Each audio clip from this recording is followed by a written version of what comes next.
Mais le truc, c'est qu'aujourd'hui, avec Internet, tu peux pas te permettre de te foirer, tu vois. C'est tellement viral, tout ce que tu mets, tout ce que tu fais.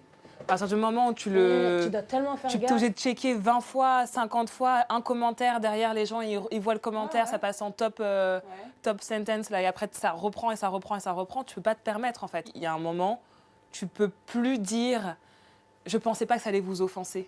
Tu vois, Ça, on ça est prend en En fait, ils sont tellement à Tu peux devoir pas. checker. Je sais pas comment Non, mais c'est tu vois, passé non, sous mais- X, en fait. Mais c'est ça, mais c'est parce Vous êtes que, non, beaucoup à checker. parce que t'es face à des gens qui ne voient pas le mal Ouais, dans c'est la ça. communication. Et ça, c'est un vrai problème aujourd'hui, où t'as pas quelqu'un qui a le recul de se dire « Ah, ça peut être tendu Exactement. ». Un Griezmann qui se mime. Je vais dire ça en plus. Enfin, tu vois, il y a un moment, et tu peux pas dire « Non, mais je suis hyper fan, les Oui, mais gars, regarde c'est le pas mal problème, fait. regarde. And it's contagious. What's the name? Bonjour à tous et à toutes, bienvenue dans Only Walk, qui est la plateforme de ma chère amie Laura. Nous avons eu l'occasion de faire un live ensemble et Laura m'a gentiment demandé de refaire la vidéo pour expliquer un peu tout mon parcours. Donc je suis Issima, je suis en charge du développement produit pour L'Oréal Paris sur le maquillage. J'ai 29 ans et je suis hyper heureuse d'être avec vous aujourd'hui et de pouvoir discuter un peu plus de beauté, de digital, de make your work better et surtout de woman empowerment. Alors on va commencer. J'ai les questions avec moi de Laura parce que je les connais pas par cœur, donc du coup on va les faire toutes ensemble. La première question de Laura, c'était être salarié pour un grand groupe. Dans les cosmétiques, c'est un taf que beaucoup de jeunes veulent car on voit les paillettes, les événements et tutti quanti, mais ce n'est pas évident et surtout quand on ne sait pas forcément à quoi s'attendre. Il a parfois des décalages entre ce que l'on imagine et la réalité. Peux-tu nous en dire plus ? D'où t'es venue l'envie de travailler dans les cosmétiques et surtout en quoi consiste le poste de Head of Product. Alors, l'envie de travailler dans les cosmétiques, juste pour vous expliquer un peu mon parcours. Donc moi j'ai 29 ans, j'ai commencé, donc après le bac j'ai voulu faire des études dans la mode. C'était vraiment ma passion, l'univers qui me plaisait le plus et je me suis dit c'est exactement ce que je veux faire. Donc du coup j'ai suivi un parcours dans la mode en travaillant dans tous les métiers qui étaient annexes. Donc j'ai fait une école qui s'appelle Modart. Modart est une école de stylisme, modélisme et de management de la mode qui est née il y a une quinzaine d'années, avec pour projet d'avoir sur le même campus des stylistes et des managers. Et donc, à l'issue de 3 années de bachelor en stylisme modélisme, les étudiants présentent leur collection. Donc, du coup, j'ai fait pendant ces 4 ans de Master 1, j'ai eu l'occasion de travailler dans plusieurs marques, plusieurs entreprises et surtout de faire plusieurs stages qui me permettaient un peu de savoir quelle est la voie que je voulais prendre et vers quel univers je voulais orienter mon parcours. Donc du coup, j'ai commencé en travaillant dans la vente. J'ai commencé dans la vente chez Versace à Villemontagne. Versace, Versace, Versace, Versace, Versace, Versace, Versace, Versace, Versace, Versace. Hyper intéressant, super boîte, super équipe. L'idée, c'était d'apprendre évidemment tous les métiers de la mode et surtout de comprendre les consommateurs parce que c'est hyper important. Peu importe le métier que vous faites, vous devez savoir à qui vous vendez et pourquoi vous le vendez. Après la vente, j'ai voulu me diriger dans les métiers de la communication parce que je me suis dit pourquoi pas essayer, pourquoi pas un job en tant que RP, etc. Donc j'ai travaillé dans un petit bureau de presse, enfin qui est assez gros en fait, qui s'appelle Catherine Mirand. Qu'est-ce que c'est qu'un bureau de presse ? Le bureau de presse d'aujourd'hui, c'est pouvoir comprendre le projet de développement, pouvoir l'expliquer, analyser les outils, que ce soit la collection, la banque iconographique, et pouvoir emmener la marque dans la reconnaissance des journalistes, des réseaux sociaux, des influenceurs. Mon histoire, notre histoire dans ce bureau avec toutes mes équipes, c'est surtout la passion qu'on a pu mettre sur chacun, sur chaque entreprise, sur chaque marque, sur chaque designer. Quand on arrive à déployer une marque sur un pays, et puis parfois sur l'Europe, et puis parfois sur le monde, quand on lance un mouvement, ça c'est la gloire. Si vous ne connaissez pas, c'est un bureau de presse qui à l'époque s'occupait, je ne sais pas si c'est encore le cas aujourd'hui parce que j'y suis plus depuis, ça doit faire 10 ans, mais qui s'occupait de marques comme Naf, Repetto, Petit Bateau, etc. Hyper intéressant, j'ai adoré. Je me suis dit, en fait, pourquoi pas la communication ? Moi, à la base, mon rêve, c'était de devenir journaliste. Donc, je me suis dit, si tu gardes un lien avec la com, ça peut être assez cool de travailler en tant qu'RP. Et donc, du coup, je travaille dans un bureau de presse qui s'appelle l'Appart PR, qui est un bureau de presse qui gère, on va dire, plutôt les jeunes créateurs. Et ils ont un siège basé aussi à Istanbul. Donc, c'était pour moi aussi une ouverture un peu sur la mode avec les jeunes créateurs, mais aussi en dehors du calendrier parisien et des marques françaises et parisiennes. Hyper intéressant aussi, très belle entreprise. La plus grosse chance que j'ai eue, c'est après ce stage chez l'Appart, j'ai eu l'occasion de faire un stage chez Chanel. Gabrielle Chanel was born just as cinema came into existence. Thanks to its use of movement, it revolutionized the image, just as she revolutionized the female allure. Et donc de faire une mission chez eux, qui était une mission de 7 mois en alternance parce qu'en fait j'étais en même temps à l'école et je faisais des séminaires, des voyages à l'étranger, etc. Et donc toujours dans la com, toujours en tant que RP, délocalisée cette fois-ci, et j'étais en charge des 3 divisions. Pour la première fois en fait, j'étais en charge non seulement de la mode, du vêtement, mais également de la beauté, parfum et cosmétiques, et de la joaillerie, et bijoux, montres et joaillerie. Et c'était hyper intéressant, j'ai adoré, mais ce qui m'a le plus plu, j'ai vraiment eu un coup de cœur pour la beauté. J'ai fait énormément de shoots et de photoshoots pour le Chanel Beauté, notamment avec les backstage. À l'époque, c'était Peter Phillips qui était le DA de Chanel. Et c'était hyper intéressant, c'était la sortie du numéro 5 avec la pub avec Brad Pitt. The world turns and we turn with it.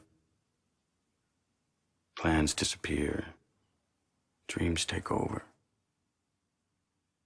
But wherever I go, there you are.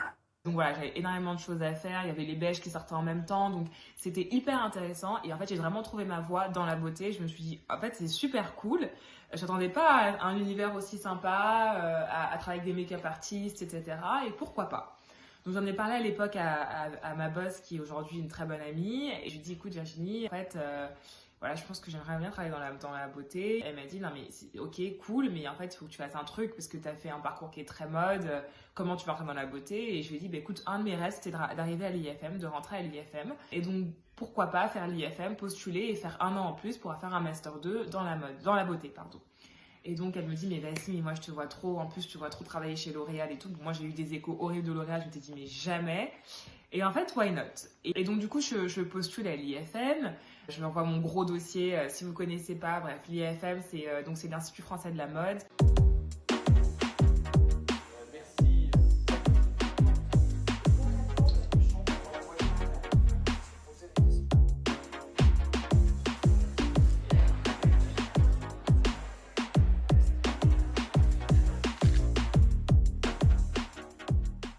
Qui est l'école numéro 1 de la mode dans le monde. Et surtout, ils ont une spécialisation dans la beauté qui est hyper extra, avec plein de study cases, des cas d'école avec des entreprises. Et franchement, c'est une ambiance incroyable.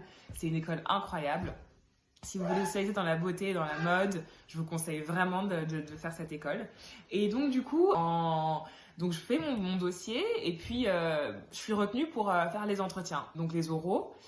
J'arrive à l'oral, il y a un petit dossier que vous devez présenter, vous avez un study case, on vous donne un cas, vous devez bosser dessus, vous avez 30 minutes pour bosser dessus et ensuite vous présentez votre projet et puis vous avez un jury d'admission qui est en face de vous, vous pouvez dialoguer et puis vous parlez un peu aussi de votre parcours, de pourquoi vous voulez rentrer à l'IFM, etc. Et la chance que j'ai eue, c'est que dans mon jury d'admission, je l'appelle un peu mon ange, ma fée, ma marraine, mais qui est du coup une RH de chez L'Oréal. Et donc elle m'a dit, bon, pourquoi tu travailles dans la beauté? Parce que ok, tu fais des femmes pour la beauté, mais pourquoi? Et je lui ai dit, écoute, moi mon rêve c'est de travailler et de monter une marque de make-up en Afrique. Il y a mon mec qui est éternue, je sais pas si vous entendez, mais du coup désolée si ça perturbe et si ça s'entend. Et bref, et donc du coup, elle me dit, voilà, moi j'aimerais travailler dans la beauté, et notamment monter ma marque de beauté. Pourquoi pas en Afrique? Ce serait hyper intéressant. Moi j'ai toujours voulu rentrer en Afrique et pourquoi pas du coup profiter de cette occasion pour lancer ma marque de cosmétiques. Donc elle est hyper surprise, elle me dit ok. Et donc l'entretien se passe super bien. Et en fait j'apprends que je suis admise à l'IFM un mois après. Je pars en voyage hyper contente. Et à mon retour de voyage, ma fameuse marraine m'appelle et me dit, écoute Sima, donc j'ai appris que tu étais prise à l'IFM, c'est génial, mais est-ce qu'on peut se voir? J'aurais aimé discuter avec toi et présenter un peu L'Oréal et l'entreprise. Donc moi je vais la voir dans ses bureaux. À l'époque c'était à Nières. Voilà, c'était pour les cosmétiques actives. Elle travaille avec les cosmétiques actives et aux produits professionnels. Je vous expliquerai un peu à quoi ça correspond, etc. Et je la rencontre, super cool, on discute, toujours le même bon feeling.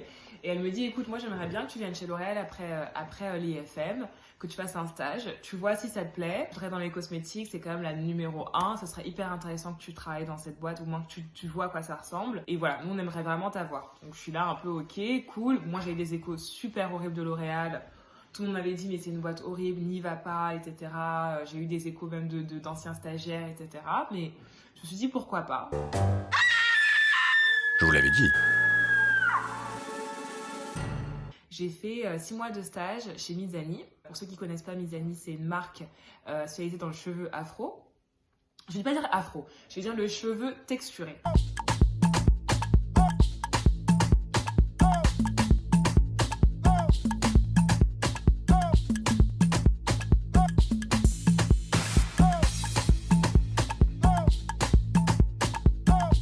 C'est important aussi de dire que tu peux avoir les cheveux bouclés, crépus, sans être noir.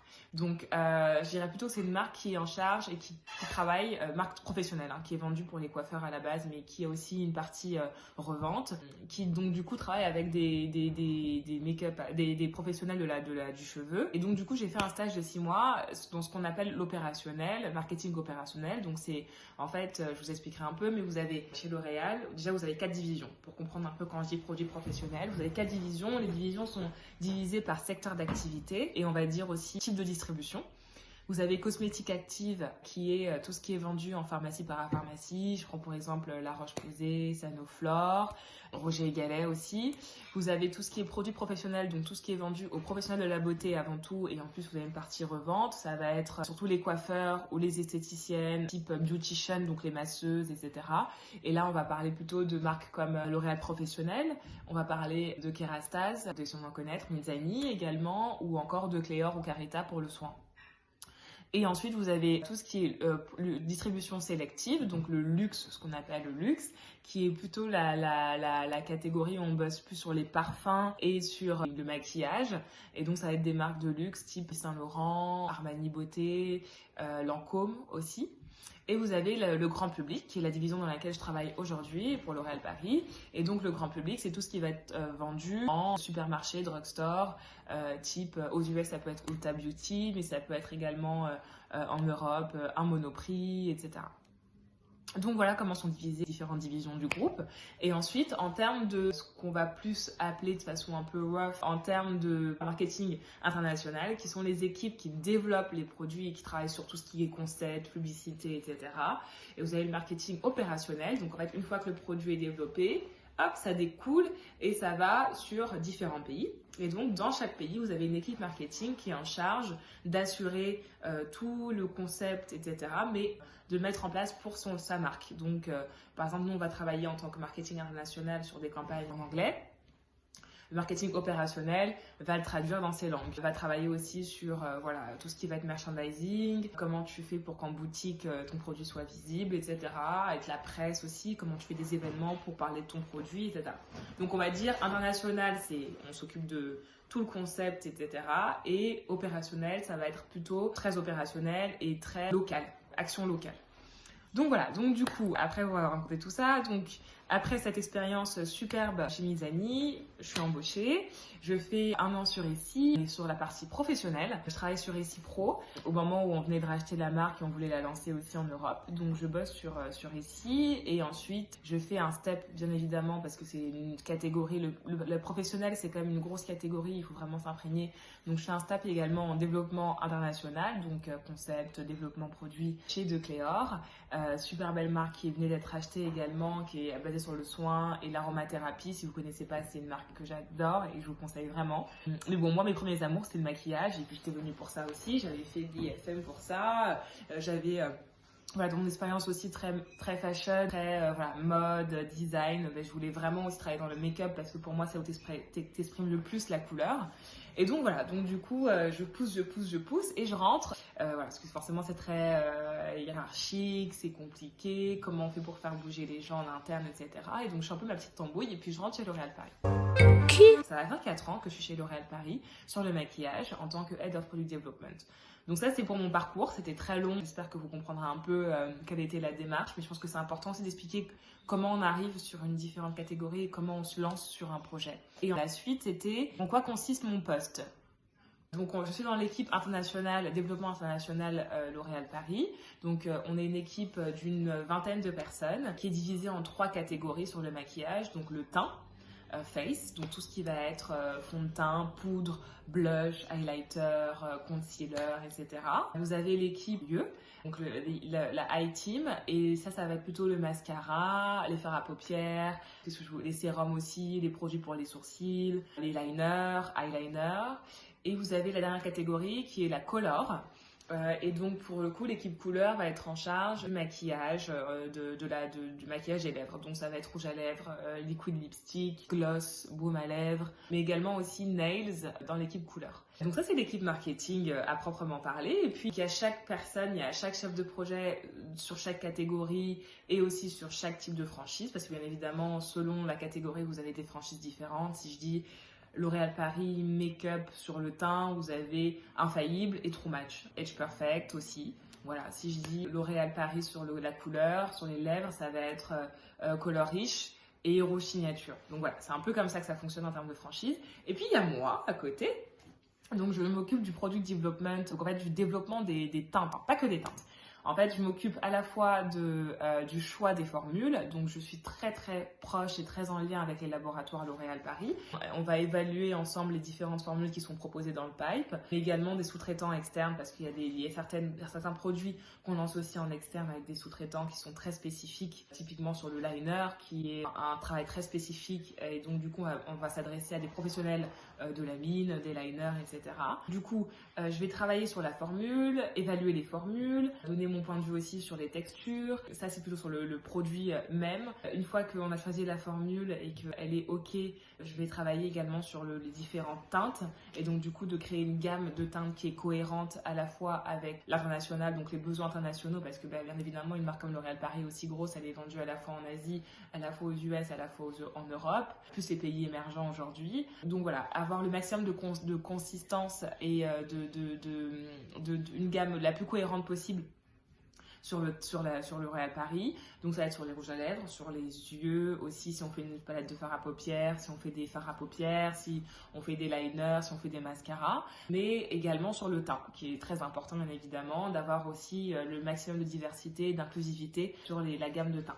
Donc ça, c'est une grosse partie de mon travail. Et puis également, ça va être aussi de nourrir les équipes marketing sur les dernières tendances que je vois. Donc je bosse beaucoup avec des bureaux de tendance où j'achète des cahiers de tendance. Je vais regarder des inspirations, bien évidemment, sur les réseaux sociaux, sur Instagram, etc.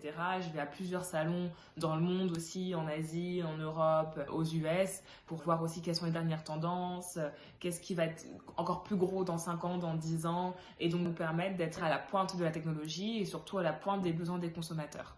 Donc ça, c'est mon job en tant que Head of Product, qui est un gros job, qui est passionnant. Je suis tellement fan de ce que je fais, j'adore ce que je fais. C'est pas facile tous les jours, parfois on est en déplacement tout le temps, donc on essaie un peu de courir, mais au final, c'est une très très belle expérience et je suis hyper contente de ça. Donc ça, c'est pour la question numéro 1.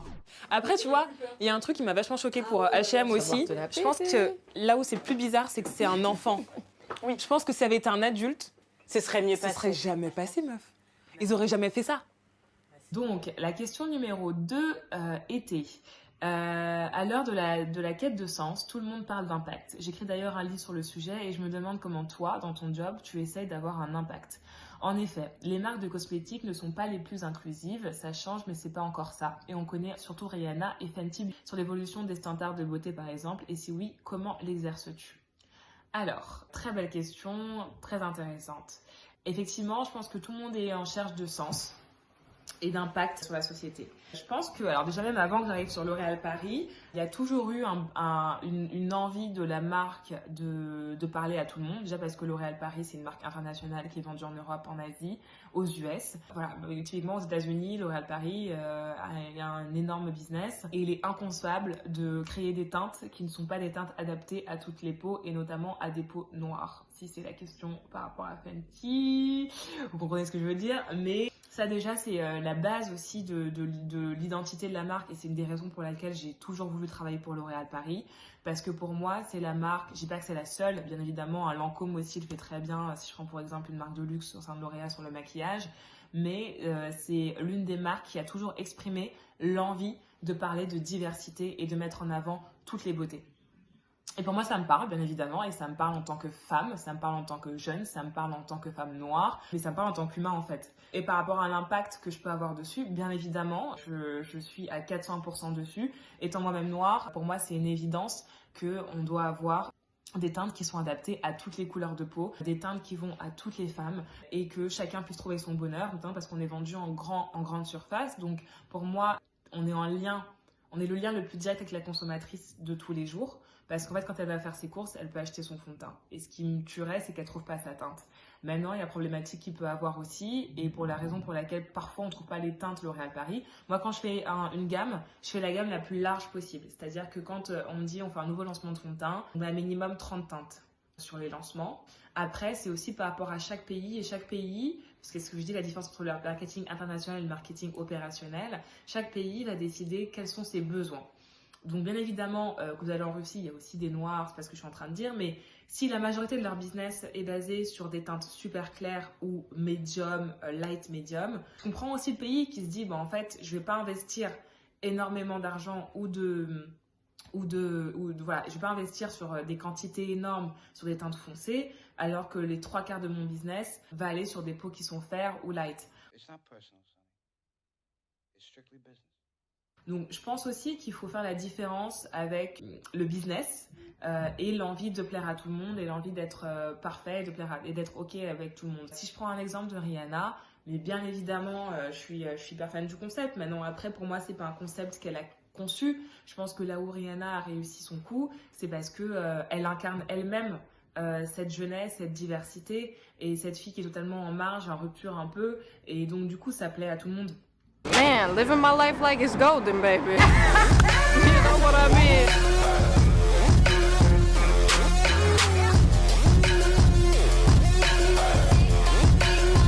Mais pour moi, je vais pas vous mentir, hein, ceux qui l'ont fait depuis le début, qui ont été les numéros 1 à le faire, et j'étais la première d'ailleurs à acheter chez eux, c'était MAC. C'est une marque professionnelle à la base, mais qui a vraiment su parler dès le début et décoder toutes les teintes, tous les sous-tons. Enfin, franchement, c'est un travail qui a été colossal chez MAC.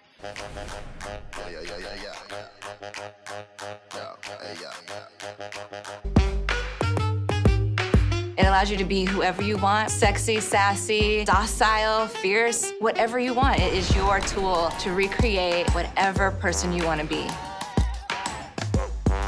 Et après, L'Oréal Paris, il a fait aussi les premières publicités, date d'il y a quoi, je pense que ça fait 20 ans, où on avait fait un panel de teintes. Enfin, j'y étais pas encore, mais les produits développeurs qui étaient sur L'Oréal Paris à l'époque aux États-Unis avaient c'était la marque L'Oréal Paris qui avait les teintes les plus deep, les plus foncées aux États-Unis pour une marque vendue en drugstore. Donc vendu en supermarché, etc.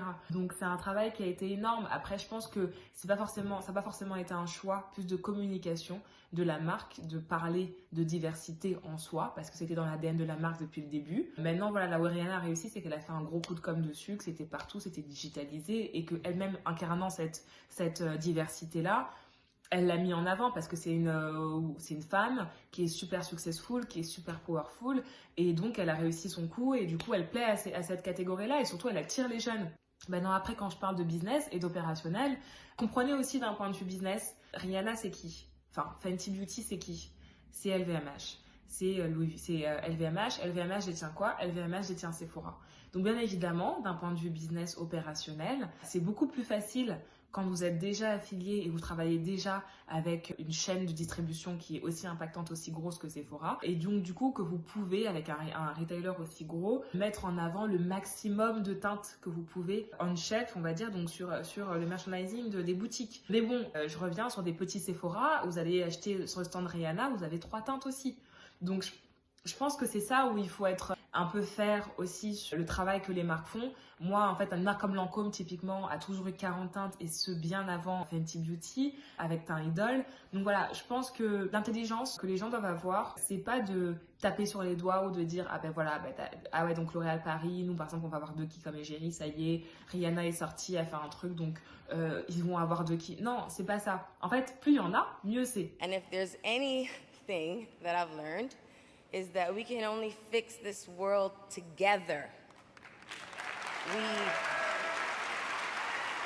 We can't do it divided. I cannot emphasize that enough. Moi, je pars du principe que si il a fallu que les gens voit un Fenty Beauty pour se dire ah oui, on fait des fonds de teint pour les femmes noires, fine, ok. Mais après, derrière, je sais aussi que moi, ça va me servir dans mon business parce que si Rihanna fait de la com, ben moi, du coup, je vais aussi faire de la com. Et la fille qui aura pas envie de mettre 40 € dans un fond de teint peut-être Fenty va mettre 15 € dans un fond de teint L'Oréal Paris. It's all good. Donc moi, j'ai aucun problème avec ça. Mais voilà, l'impact, il est primordial. Et comme je disais sur mon live aussi, sur le live avec Laura pendant le confinement, moi, je suis hyper fan parce qu'en fait, quand je suis rentrée chez L'Oréal Paris, donc j'ai eu l'occasion d'aller aux États-Unis et de vraiment comprendre comment développer les produits. Et je vais donner une petite anecdote qui pour moi est hyper importante. Quand je suis arrivée chez L'Oréal Paris, donc il y avait cette gamme qui s'appelle True Match, qui est notre gamme sublimissime, avec des teintes qui vont de la teinte 0,5, donc la plus claire possible, à la teinte 12, qui est la plus foncée. Et donc quand j'ai rejoint la marque, on m'a dit tu vas aller aux États-Unis et puis tu vas aller au labo aux États-Unis, donc à Clark, au New Jersey. Et donc du coup tu vas aller au labo et tu vas rencontrer le Woman of Color Lab.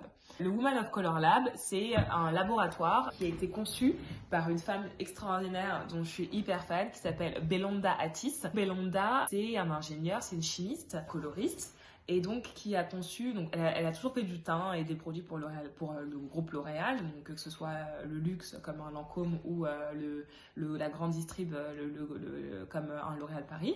C'est une femme noire, et à chaque fois qu'elle faisait les teintes, elle se disait mais il y a toujours un espèce de sous-ton gris et il manque quelque chose pour avoir ce côté deep, intense, riche, que j'arrive pas à avoir parce que, pour vous expliquer un peu le principe du fond de teint, c'est que vous avez généralement 4 pigments pour faire du teint. Vous avez un pigment jaune, un pigment rouge, un pigment blanc et un pigment noir. Et donc on va jouer avec ces différents pigments-là pour noir et blanc, pour le niveau de foncé, donc de clair obscur, du plus clair au plus foncé, on va dire. Et après le rouge et le jaune pour la tonalité. Donc est-ce que vous avez un sous-ton qui est plutôt chaud, un sous-ton qui est plutôt froid, est-ce que vous êtes plutôt jaune, etc. Donc on va travailler sur tous ces 4 pigments-là. Et elle, du coup, elle a introduit l'Ultramarine Pigment, qui est un pigment bleu très intense, très riche, très foncé. We had a challenge. We knew that we needed to collect skin tone measurements, but we needed to understand the colors that make up skin. We quickly found out it wasn't going to be in the laboratory. We decided to go on the road. We collected well over 20,000 different data points. We didn't realize there were so many different skin tones that existed. We were able to come back into the lab, analyze them, and found out in deeper skin tone, you don't necessarily go blacker, you go deeper in color. There was a colorant that was available, but hardly ever used, and that would be ultramarine blue. Our aha moment came when we created our first foundation shade using ultramarine blue. Clean, rich. It's so powerful. That moment, we realized we were on the right track. In 2014, L'Oreal created its first ever Women of Color lab to continue to provide the best products for women around the world. We collected skin tone measurements from 57 different countries of origin. I'm able to touch the lives of many women by being able to give them foundation shades that match them. With each baby, a new skin tone is born, and with that, we know our work is never done. I'm Belonda Addis. I'm a scientist at L'Oreal, and I create beauty for all. Et en fait, ce pigment-là, ça nous permet, quand on fait des teintes très foncées, d'avoir ce niveau d'intensité, de richesse, sans être gris. Donc en fait, elle remplace ou ajoute du bleu à la place du noir, ou avec le noir, pour arriver à ce niveau d'intensité. Parce qu'en fait, le noir balance avec le blanc. Ça, c'est de la colorimétrie, donc je peux vous expliquer, elle est très loin dessus, mais c'est très technique. Mais bon, le noir balance avec le blanc, et donc du coup, plus vous mettez du noir, plus du coup le blanc va un peu ressortir, et donc ça peut devenir un peu gris. Bref, donc on peut en parler des heures si vous voulez. J'ai plein de livres sur la colorimétrie, mais juste pour vous expliquer que voilà, pour moi en fait, c'est comment on réinvente son métier. On le réinvente tous les jours. Moi, j'apprends tous les jours aussi. Je suis développée en tant que femme noire, développer des teintes pour les peaux foncées. Je pense que c'est un truc que je maîtrise énormément. Mais j'apprends aussi. J'apprends à développer des teintes pour les peaux qui sont plutôt olives, donc type indienne par exemple. À développer des teintes aussi pour des peaux qui sont asiatiques, parce qu'en fait, c'est pas juste très clair ou un peu un sous-ton jaune, que ça y est à Singapour, en Thaïlande, en Chine, en Corée, au Japon. C'est pas du tout les mêmes sous-tons. Donc en fait, c'est tous les jours on apprend et on se réinvente. Et pour moi, il est primordial de bien évidemment se mélanger à des cultures différentes, de parler avec des gens différents, d'essayer sur des gens différents. Moi, j'ai un tableau au bureau. Je vous dis, hein, à notre siège, le siège à Clichy, on doit être, je sais pas, peut-être 5000 personnes. Je pense que j'ai un tableau avec, on a des tableaux avec ma collègue, avec au moins 100 personnes où on a exactement leur sous-ton, leur ton, quelle couleur de fond de teint elle porte sur ça, quelle couleur de concealer elle porte sur ça. Et donc du coup, dès qu'on a un produit à essayer, on appelle une personne que tu peux monter à mon bureau, j'ai besoin d'essayer un truc sur toi et on l'essaye en fait. Il est hors de question que j'essaye tout sur moi. Bien évidemment, ça n'aurait aucun sens que j'essaye sur moi une couleur super claire pour une femme type nordique suédoise, et ça n'aurait aucun sens aussi pour une personne très très claire d'essayer une teinte type couleur de peau de qui. Donc voilà, donc on apprend tous les jours. Pour moi, en fait, l'impact, il est constant. Vous créez votre job à longueur de journée et ça, c'est passionnant, quoi.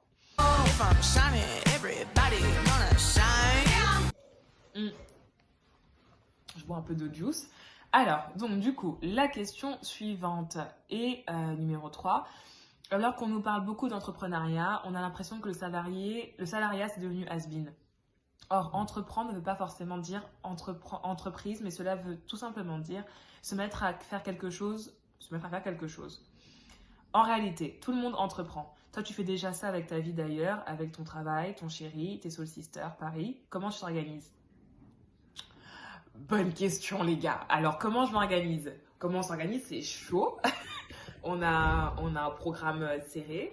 Entreprendre. Alors déjà, sur mon travail, comme je vous le disais, l'entrepreneuriat, il est tous les jours. Déjà, parce que vous avez des challenges qui sont énormes. Déjà, être une femme, bien évidemment, même si ça reste une marque de make-up et une marque de beauté, on reste quand même dans une entreprise qui est une entreprise du CAC 40, majoritairement dominée aussi par des hommes. Enfin, quoique maintenant, on est en équité.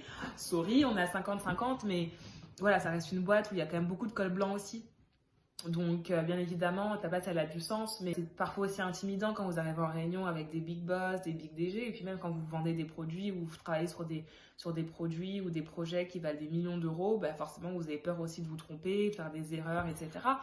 Entreprendre, c'est tous les jours, c'est constamment. On a conscience des barrières, des challenges, notamment parce qu'on est aussi des femmes, parce qu'il y a là aussi la couleur de peau. Donc, c'est pas un truc que les gens vont forcément mettre en avant et te dire, mais tu sais aussi, et tu poses la question, est-ce que tu es légitime? Je suis hyper jeune aussi, je parle à des gens qui ont 20 ans, 30 ans de métier. Moi, j'ai 7 ans d'expérience chez L'Oréal, j'en ai 4 chez L'Oréal Paris. Voilà, donc parfois ça peut être intimidant aussi, mais je pense qu'il faut constamment se remettre en question. Quand je dis se remettre en question, c'est dans le bon sens. C'est pas genre douter de soi, mais plutôt se dire, ok, j'ai fait les bons choix, mais est-ce que j'aurais pu apprendre de l'autre aussi? Est-ce qu'il y a des choses que j'ai loupées? Est-ce que j'aurais pu améliorer ça aussi? Ça passe dans le management, travailler avec ses collègues, communiquer avec ses collègues, savoir ce qui est de notre ressort, ce qui est de leur ressort aussi. Être ferme, avoir un espèce de gant de velours où vous savez aussi mieux parler aux gens, mieux communiquer pour que les gens se sentent en confiance aussi. Donc c'est constant. Et donc par rapport à l'agenda, écoutez, on essaye. Enfin, moi je suis quelqu'un d'extrêmement sociable, donc je sors beaucoup.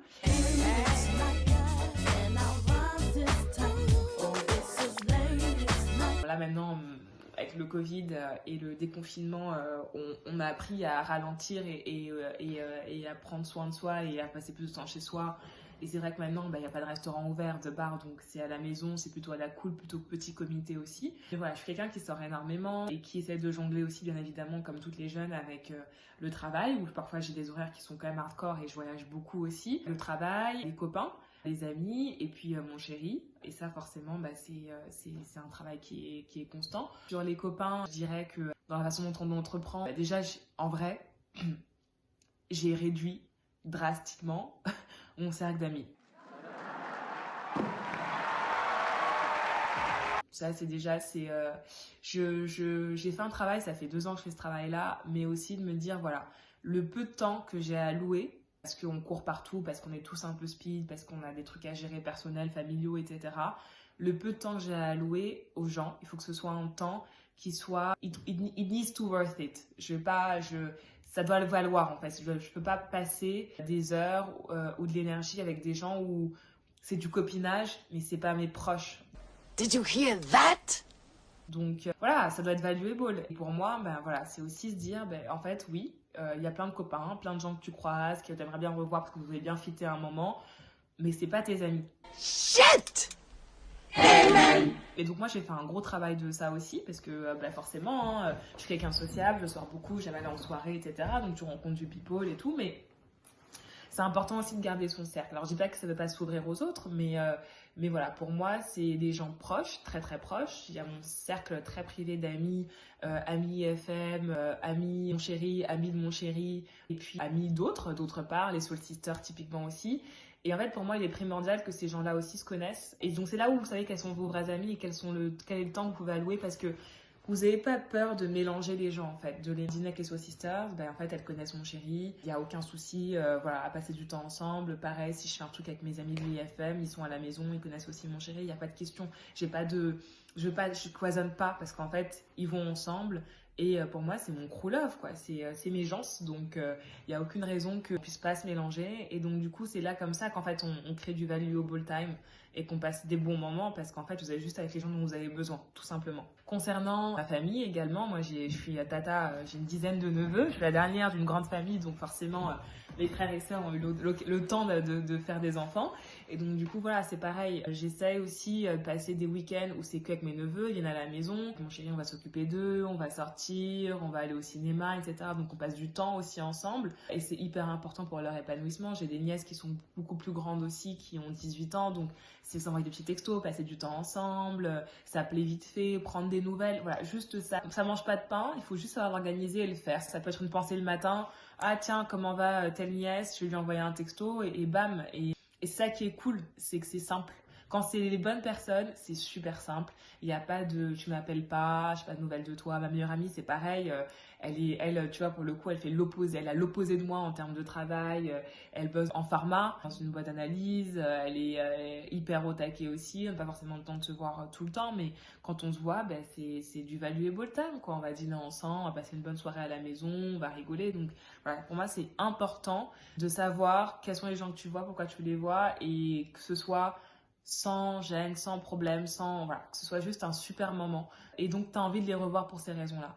Et par rapport à mon mec, pareil, bah, du coup, voilà, on s'organise. Si je voyage, ben, on essaye de faire, ou si lui, il n'est pas là, il voyage aussi, on essaye de faire en sorte que ben, là, le week-end, on passe du temps ensemble. On est plutôt du genre, la semaine, c'est un peu speed.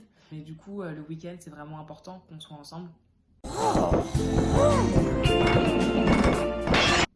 Donc se reposer, faire nos petits sports, se faire des petits plats, faire le marché, voilà. Pour nous, c'est un peu la base de notre fonctionnement. Et le soir, on va se mater un petit film, se faire à manger et tout, un petit plat. Donc ça roule. Mais c'est vrai qu'il faut jongler avec.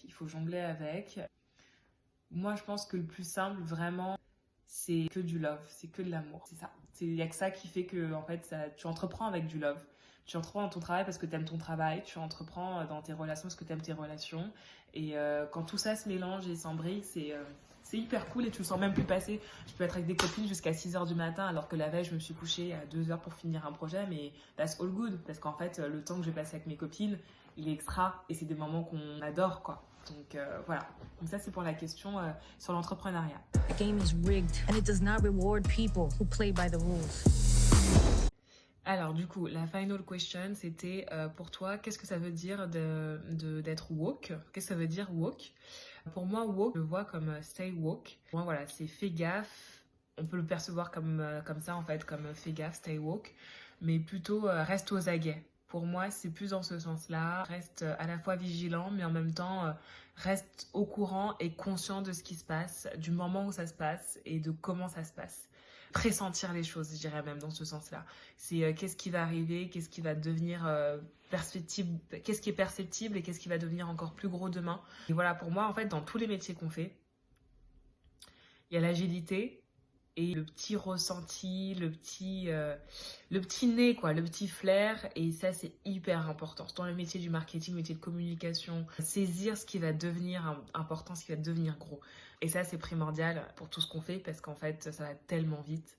d'un point de vue tendance, d'un point de vue consommateur, fonctionnement, agilité, ça change tellement et ça évolue tellement que c'est hyper important de pressentir les choses pour être vraiment à la pointe de la technologie quand ça vient et quand ça arrive, que ce soit un entrepreneur, que ce soit quelqu'un qui soit dans une big entreprise, peu importe le métier en fait, pressenter les choses, essayer d'observer, d'analyser ce qui se fait et de devenir encore plus gros. Et puis surtout, je voulais parler d'un petit truc avant du coup la fin, c'est par mes Soul Sisters.